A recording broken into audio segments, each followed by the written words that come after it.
The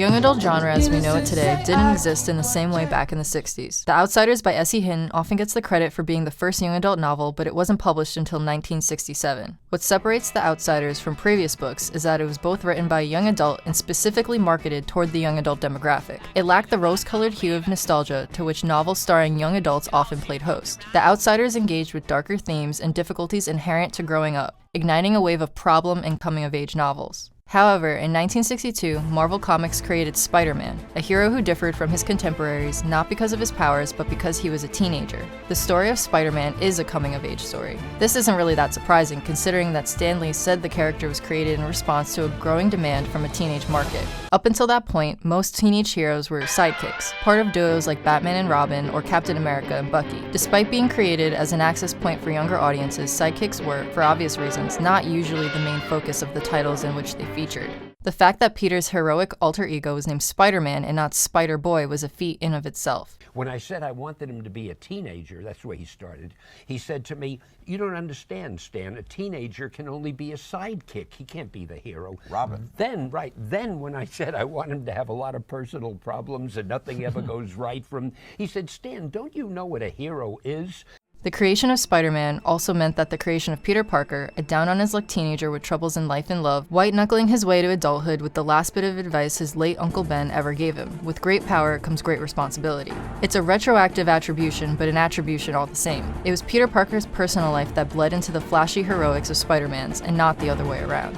There are 1,000 videos you can make about Peter Parker from his nascent days to current iterations, but what I want to focus on is how Spider-Man is defined, more than other heroes, by the coming-of-age story. The young adult genre in pretty much every medium is dominated by coming-of-age stories. Stories about teenagers often mandate that by the end, they'll have learned something important that brings them one step closer to adulthood. Beginning with The Outsiders and popularized primarily by the unmatched success of Harry Potter, though those books were and still are considered children's books, they're seen as catapulting the modern YA book genre. Coming-of-age stories are seen as a perfect avenue for tackling the harder issues in life. I mean, Spider-Man Homecoming is a John Hughes movie pastiche down to some of the promotional posters. I've been worried that Into the Spider-Verse, being Miles Morales' first big screen introduction, would suffer from the same thing a lot of superhero movies face, shoehorning in too many plot lines and characters at the expense of the lead's own development. Thankfully, it proved me wrong. Miles' journey over the course of the movie is, to me, a coming-of-age story in the truest sense. At the beginning, he's just a kid crumbling beneath the expectation of his well-meaning, if a little overbearing parents. Miles is so smart that he manages to get every question wrong on his quizzes, but lacks the common sense to realize how suspicious that would look to savvy teachers. The only way to get all the answers wrong is to know which answers are right. New Visions Academy is a new place that makes Miles feel like a fish out of water. The curriculum is so rigorous that he chooses self-sabotage over engaging with the material.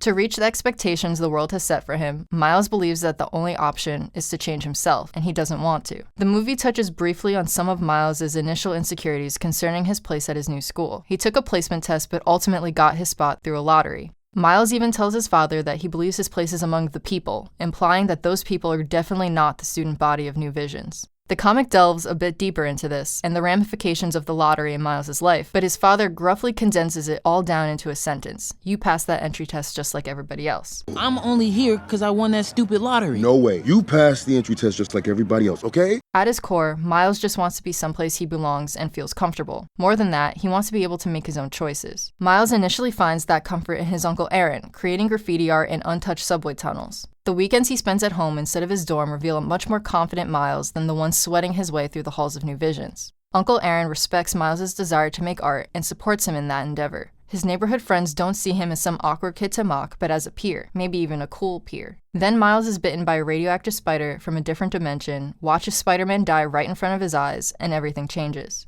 The essential difference between Miles' origin story and Peter Parker's is that Miles has a reference. Spider-Man already exists, and he's doing a pretty good job even if the police aren't that into him. You really hate Spider-Man? Yeah. I mean, but a vigilante, Jeff, mi amor. What? He asked me. Baby, you know how I feel about Spider-Man. Come on. In Into the Spider-Verse, the deceased Peter Parker is painted as a hyper-competent and practically perfect hero. It really throws the differences between him and Peter B. Parker into sharp relief. And yet Miles was still helpless as he watched him die. And then this is the scary thing, of course. This version of Peter Parker was perfect and he still died. What is Miles supposed to do? It's important to note that Miles chooses to become Spider-Man. A running theme throughout Into the Spider-Verse is how Miles balances on the knife's edge between choice and expectation. There are things he wants to do, like creating graffiti art, and things expected of him, like his attendance at New Visions rather than his local public school. Finding a middle ground between the two eludes Miles until Peter Parker dies. Standing in a crowd of nameless people and wearing a store-bought costume, Miles listens to Mary Jane's eulogy and chooses to live up to the expectation of Peter Parker. Counting on me. Probably not you specifically. I think it's a metaphor. However, there's a difference between making a choice and being prepared to carry it out. Miles' insecurity only grows as he takes on the responsibility of saving the world before Kingpin tears it apart. Faced with an older, unfamiliar Spider-Man who starts out wanting nothing to do with him, and several attempts on his life, Miles holds onto heroism by the skin of his teeth. His confidence in his newfound abilities builds slowly, encouraged by the support and knowledge he receives from Peter B., but it doesn't happen fast enough. Nothing illustrates this better than the visit to Spider-Man's hideout. Miles looks up at the suits, all encased, and sees his reflection in the classic Spider-Man suit. His face is placed just beneath the mask, a standard he has yet to reach. Miles isn't there because he wants to be. He's there because he has to be, and because Peter Parker's dying words to him were a plea to help save the world. That's why Miles' fragile resolve shatters under the scrutiny of a plethora of spider people from all walks of life with undoubtedly more experience than him. Staying behind to insert the goober and send everyone else back to their respective dimensions is the one thing Miles has felt confident enough to take on, the one thing he's able to exert some control over, but no one else believes he can do it. And at that moment in time, they're kind of right.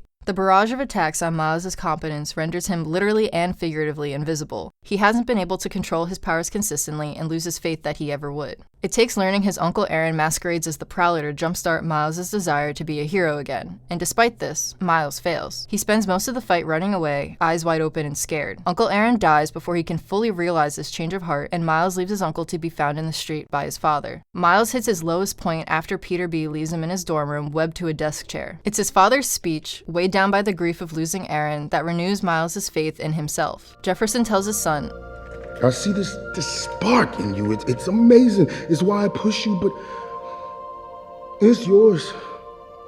Whatever you choose to do with it, you'll be great.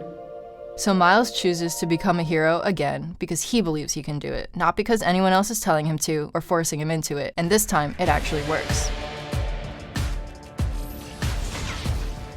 The What's Up Danger scene in Into the Spider-Verse is iconic for a million reasons. The inverted shot of Miles falling so it looks as if he's rising up into the air gives me goosebumps every time. But what this scene really does is establish Miles as his own Spider-Man rather than a copycat. It would have been easy for Miles to take one of Peter's suits from the lair and call it a day, but that's not what he wants. Now, when he looks up at the suit, his face is aligned with the mask. The decision to spray paint the suit black and red represents the synthesization of Miles' wants and the expectations placed upon him. Miles doesn't need to be Peter Parker in order to be Spider-Man. Miles? Spider-Man? As Mary Jane says earlier in the movie, Peter always thought it could have been anyone behind the mask. He always said it could have been anyone behind the mask. It also, however, establishes that Miles didn't go from 0 to 100 on the hero competency scale overnight. The glass beneath his fingers shatters as he leaps off the building, a callback to how Miles couldn't unstick himself from things if he was scared or stressed. Miles' trip up to the panel in the Collider pulls inspiration from his universe as Peter Parker at the beginning of the movie, but does not emulate it entirely. The difference in this scene, and in Miles on the building, is that he's scared but still willing to take a leap of faith on himself. When we finally see Miles in action, he exudes confidence as a hero in his own right. Does that mean he'll get everything right? Of course not, but what matters is that he's willing to go for it in the first place. So I'm Spider-Man. I'm not the only one. Not by a long shot.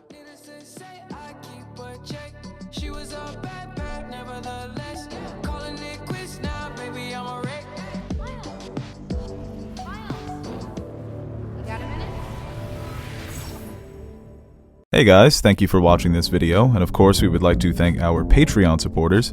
Without you guys, Nerd Soup wouldn't be Nerd Soup. Seriously, your support is what keeps the fridge full, so thank you once again for your support. If If you are interested in supporting NerdSoup through Patreon, visit our page and check out the different rewards we offer to our fans. If not, then no problem. We appreciate anyone who takes time from their day to watch our videos. So thank you to each and every one of you out there watching, and remember to like and share this video. And hit the subscribe button if you want to see more videos like it. Or don't.